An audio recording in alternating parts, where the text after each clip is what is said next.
asalaamaaleykum waa Sénégal asalaamaaleykum waa Hann TV maa ngi nuyu Sénégal yëpp à travers Hann TV di leen jaajëfal ci opportunité biñ ma jox lu toll ni bésu 8 mars ñu jagleel ko jigéen kon maa ngi leen di jaajëfal bu baax a baax di ñaan yàlla nag 8 mars bi jigéen ñëpp kenn bañ cee am tolof tolof kenn bañ cee am gaañu gaañu kenn bañ cee am loo naqari ndax bés bu neex la bésu kontaante la ak mbégte ci jigéen ñi di nuyu Sénégal yëpp. waaw man dama jàpp ne bésu 8 mars dañu jàpp 8 mars rek jagleel ko jigéen ñi defe naa à chaque fois su ma demee ci plateau 8 mars dama koy wax di ko waxaat toute l'année est dédiée pour les femmes ndax bés bu ne jigéen a ngi ca kër ñun ñooy togg ñooy yàq ñooy yar ñoo yor lépp ci kër kon damay jàpp ne xanaa kay bés bi dañ ko jël jagleel ko jigéen ñi mais bu dee lu jigéen moom ci at mi jàpp naa ne at mi yëpp atu jigéen la waaye nag comme dem na nekk at moo xam ne weer boo xam ne bés boo xam ne dañ koo tànnal jigéen ñi jàpp naa ne lu rafet la yëg-yëg la te dina permettre jigéen gën a dolleeku ci boppam dina permettre jigéen gën a xam valeur am comme jël nañ at bi yëpp jox ñu ci benn jour man jël naa jour yëpp mais bés bi tey dafa war a nekk bés boo xam ne jigéen bu ne war na gën a valoriser boppam war na gën a xam moom mooy kan parce que bu ñuy wax alxuraan dañuy wax ne amul benn saar bu ñu jagleel góor saar bi ñuy jagle jigéen lañ ko jagleel muy sóoratu Mariam kon defe naa ne loolu bu fekkente ne jigéen am na ko day wane màgguwaayu jigéen dayoo jigéen kon nag ci 8 mars bi damay wax ne sargalati sama moroomu jigéen ñi ci seen dayo bi ñuy toogee chaque jour bi ñuy nekkee chaque jour parce que tey àdduna bu baaxee kër baax ci jigéen mooy référence bi bu yar jigéen la kon 8 mars bi nekk na loo xamante ne nii lu sedd xol nekk na gëdd bu ñu war a jox jigéen jox ko ko.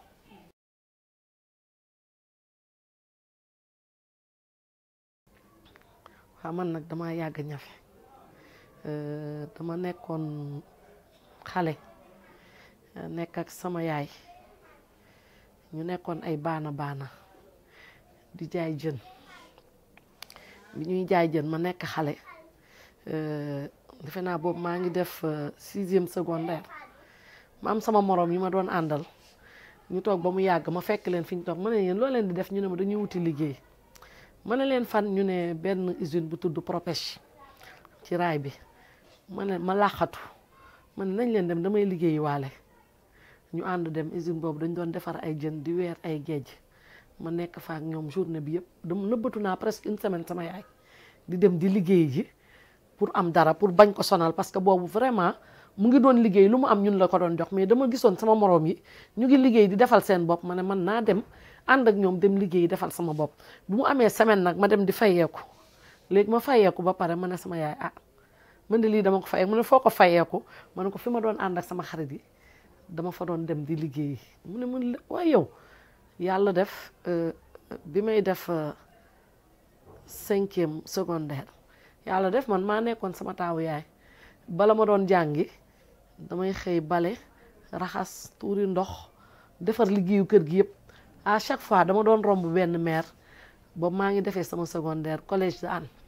su ma rombee maire bi su ma koy romb boobu aw ma woon sac dama doon bokk sama cahier dama doon xool ci yi ma am matière yi ma am ma jël cahier yi bokk dem su ma rombee maire bi di daw ay 8h moins 5 ndeke à chaque fois maire bi mu may xool di ma xool ba mu yàgg mu ne ma waa sama doom kaay yow koo nekkal ma ne ko sama yaay mu ne ma yooyu looy def bu booy dem chaque jour da ngay daw ma ne ko damay baleel sama yaay raxasal ko pare man maay taawam ma soog a dem jàngi mu xool ma ba mu yàgg mu ne ma doom laggal nga dem yàlla dina la fay suba bu la fayu si jàng bi sax dina la fay noonu may jàng di jàng ba def 3e secondaire ma def sama BFM awma année scolaire jot ma dem vacances yi jot sama rakku yaay ne ma kaay ma yóbbu la ci benn service bi mu nekkoon samedi bi nga liggéey dafay am xaalis ma dem liggéeyi ma wàcc ñu fay ma defe naa 3000 ma ñëw ne laay en 85 mu ne man de am naa xaalis léegi tey 3000 laa am boobu dévaluation amul dara amul ma daal di dem léegi bi ñu demee daal noonu ma nekk ci loolu ba année scolaire bi ubbi ma war a jàngiwaat fekk ñu embauché ma fekk tubaab bi bëgg ma ba defal ma une semaine laa liggéey semaine bi ci topp mu defal ma CDI le 5 mai 1985 année le 5 juillet 1985 après kii bi ne ma ouverture des classes jot sama yaay ne ma doo jàngi fekk période boobu ñu fay la 110 000 ci xale ma ne sama yaay waaye jàngi lan mun xaalis saa doon wut am naa xaalis jàppal ci noonu loolu moo yàq sama jàng finalement mujjuma continuer dem naa ba 3e secondaire vraiment boobu yaakaaroon naa dinaa am sax parce que j'avais une moyenne de 14,72 mais boobu yàlla def na yàlla rek moo xam daal li tax jàlluma mais ma sante ko yàlla parce que bi ma demee it liggéey j'ai fait 27 ans de service 85 lañ ma embauché muy liggéey mais ci liggéey bi ma doon liggéey comme man maa doon sama taawu yaay dama doon defaale commerce en même temps di dem Gambie di ñëw ut sama ay frigo di defar ay glace ay crème parce que c'était juste pour sama doom yi bañ a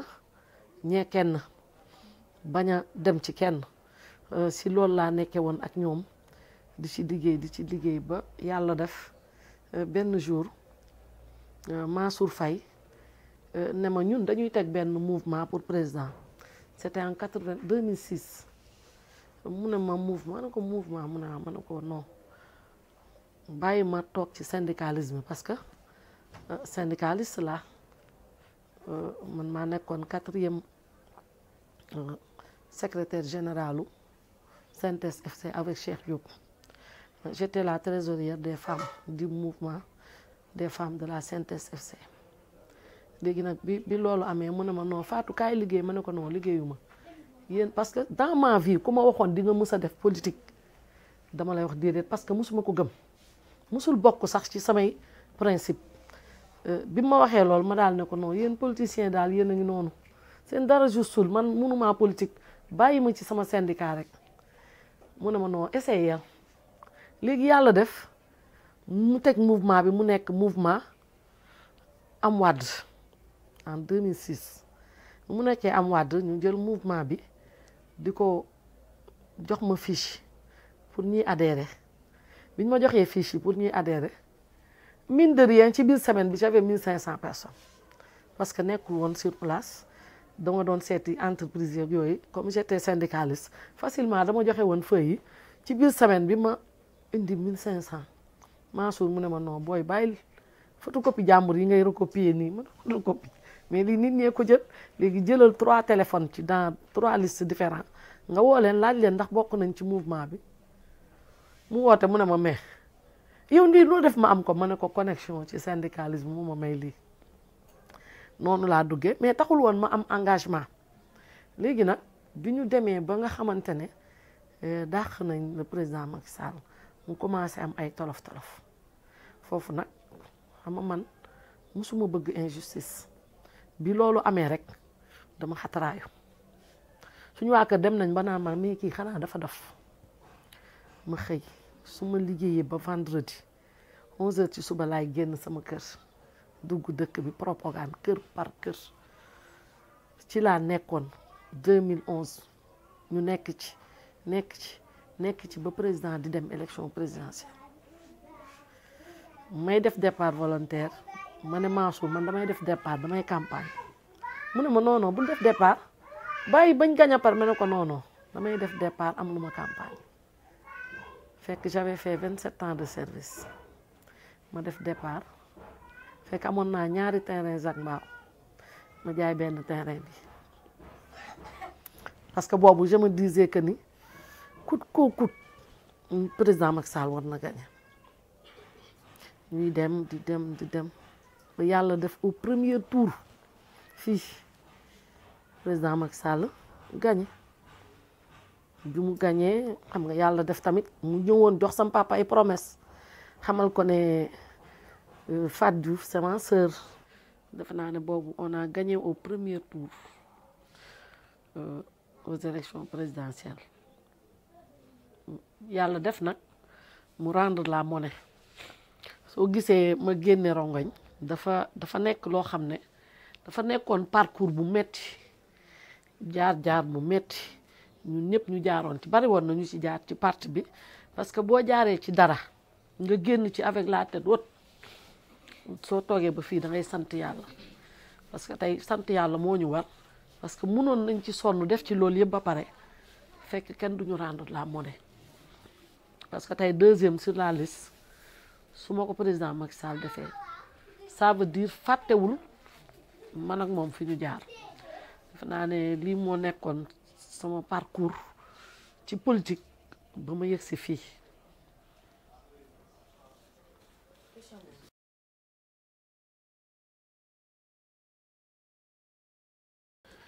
waaw man yàlla dafa def li may wax mooy yàlla dafa ma nattoo politique te bokkul woon ci sama programme parce que dañuy wax jaam ak pexeem yàlla ak dogalam bi ma nattoo lool nag damay sant yàlla parce que avant may dugg ci politique bi fekk na sama doom bu ndaw bi ki juddu 2007 moom mooy soog a juddu ba am at yàlla def na samay doom dama nekkoon ak ñoom jox leen éducation de base boo xam ne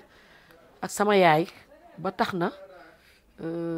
loolu moo ma sauvé ci politique bi parce que tey ci tey fi may wax nii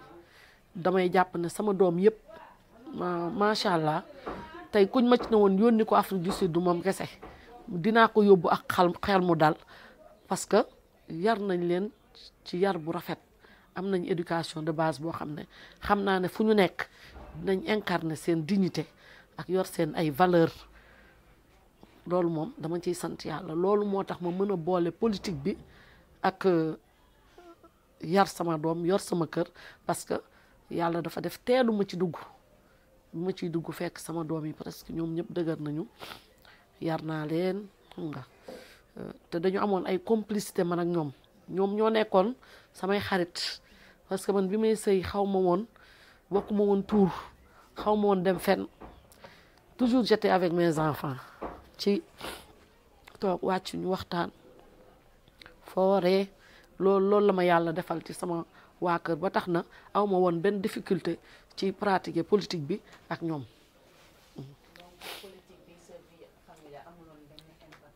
amu ci woon impact parce que fekkul ma yoroon doom bu ndaw di ko nàmpal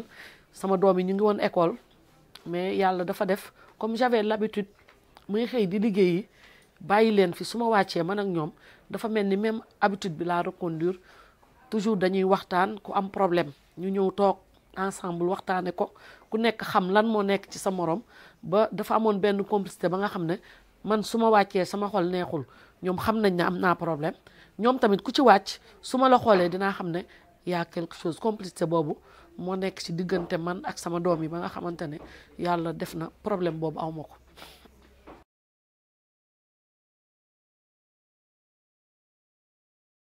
waaw taxawaay bu njëkk muy gérer famille yi parce que jigéen dafa am solo ci famille njaboot soo xasee ba am njaboot ci biir kër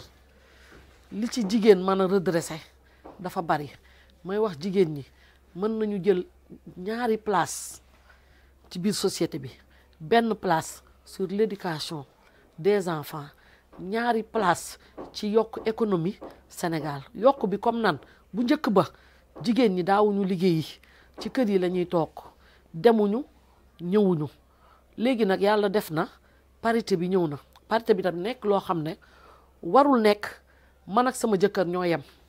su ma toggee day togg su ma raxasee dafay raxas parité bi dafa fekk ne comme dañu dem ba jigéen ak góor di jàng bokk benn table banc di jàng génn ku nekk am même niveau am même diplôme war na place bu góor occupé tey jigéen ñi war nañ reyante ba occuper ko mais ci biir occupation boobu bu ñu fàtte que dafa am loo xam ne mooy suñu aada mooy suñu cosaan mooy suñu diine mooy sëy te jox sa jëkkër cër loolu moom dafa nekk loo xam ne moom lay ñaan jigéen ñi muy seen taxawaay parce que yor milliard sax warul tax nga yeb sa jëkkër yor milliard warul tax nga manqué respect sa jëkkër kon tey war nañu fexe ba fu góor taxaw ñu taxaw fa mais war nañu wëlbatiku joxaat suñu kilifa yi cër respecté leen teg leen fañ leen war a teg.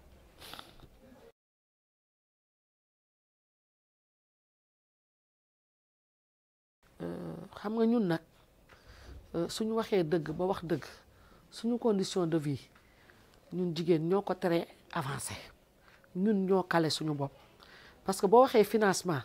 jigéen ñi lañ koy jox soo waxee formation jigéen ñi lañ koy jox ñu jàmbaare ba bëgg a dee di daw di liggéey mais lenn rek moo tax duñu dem ku ci liggéey ñetti at dajale ko dem toog teg sa maal ci biti liggéeyu 3 ans nga yàqu ko ci benn journée au retour sa doom du ci jëriñu sa jëkkëru doom du ci jëriñu yow doo ci jëriñu muy de l'argent perdu tey li ngay toog di ko géew buñ ko doon jël di ko dimbalee suñu doom yi parce que tey boo demee ba war a xewal sa doom mariage da nga koy célébrer sa doom mu am lu ko neex muy loo xam ne du ko fàtteeti ci àddinaam mais quant à li ñuy def léegi xew jot nga teg ay maal woo àddina yàq fa 4 millions yooyu mu ci lu gën a tuuti laa la wax de 4 millions yooyu tey boo ko joxoon couple bi xaaj ko ci digg bi jox ko couple bi dinañ mën a réaliser seen àddina pour que demain seen avenir mën a baax man daal dama leen di ñaan ñoom luñ leen defal ñun jigéen ñi ñooy wëlbata ko yàqaat defal boobu nañu faire revenir à la raison suñu façon nañu faire revenir nañu réfléchir ci doxalin bi nga xam ne moom la ñuy doxale parce que mën a liggéey torop mën a yàq torop résultat bi égal 0 mën a liggéey investir réaliser dafay nekk lu positif après suba mu dem loolu blocage yu jigéen ñi daal foofu kese la nekk parce que ñu ngi liggéey bëgg nañ ñu leen dimbali mais nañu bàyyi ndeyale yi géew yi ak langue yi c'est du gaspillage ñoom ñoo yàq looloo yàq lépp lu jigéen am.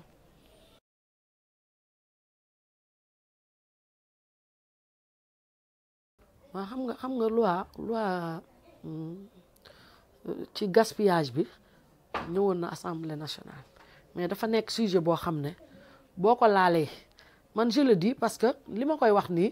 aw ma ci problème parce que li ma sentir loolu laa wax parce que loolu moo mën a nekk mais tey am na ñoo xam ne dañ la naan boo ci duggee tey maanaam géwél yi dinañ la mere xam nga ñiy làng dinañ la mere toggukat yi dinañ la mere mais dafa am aada boo xam ne daf fi amoon te waruñu ko dindi defe naa famille bu ne am nga sa géwél am nga say jaam am nga ñoo nekkal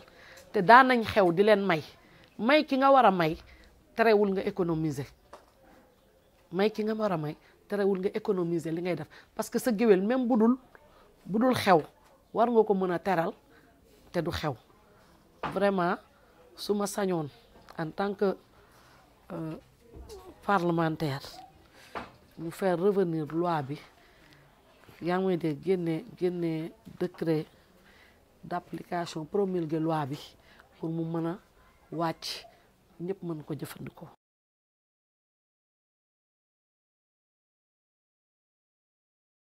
waaw jigéenu yaraax yi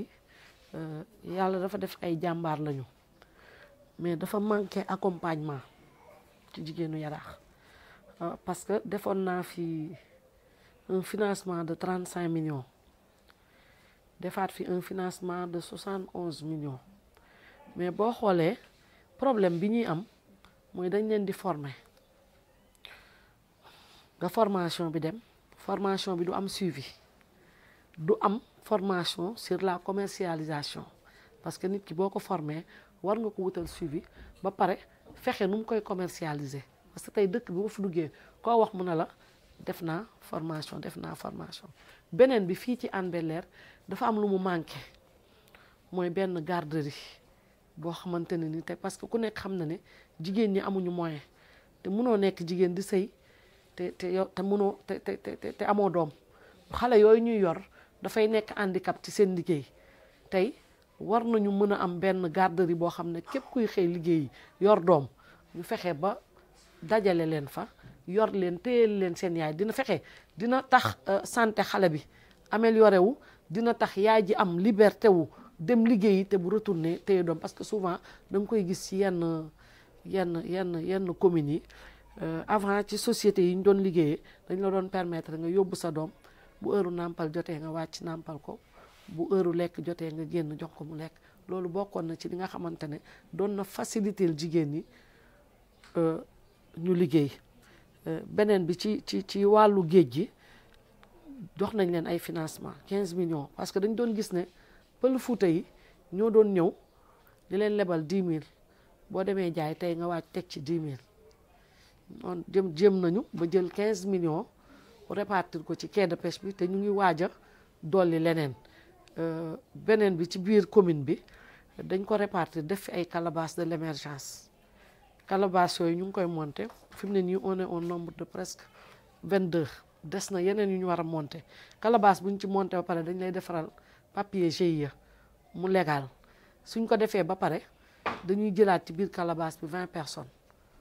former leen bu ñu leen former ba pare formation bi dafay am suivi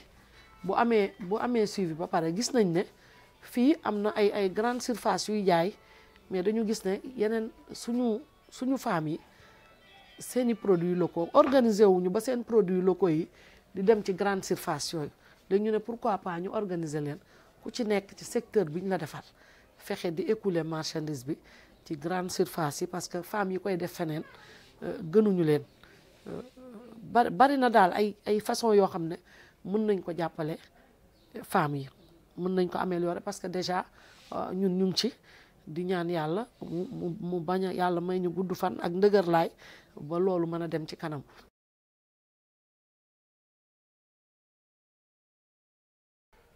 Damay wax ne Sénégal jigéen moo ko yor ndax benn ñoo ëpp ci population bi ñaareel ba société bu baaxee ñun la su bonee ñun la parce que ñoo yor doom ñoo yor papa te société bi dafa composé wu ak ay famille yi jigéen yi ñoo leen yor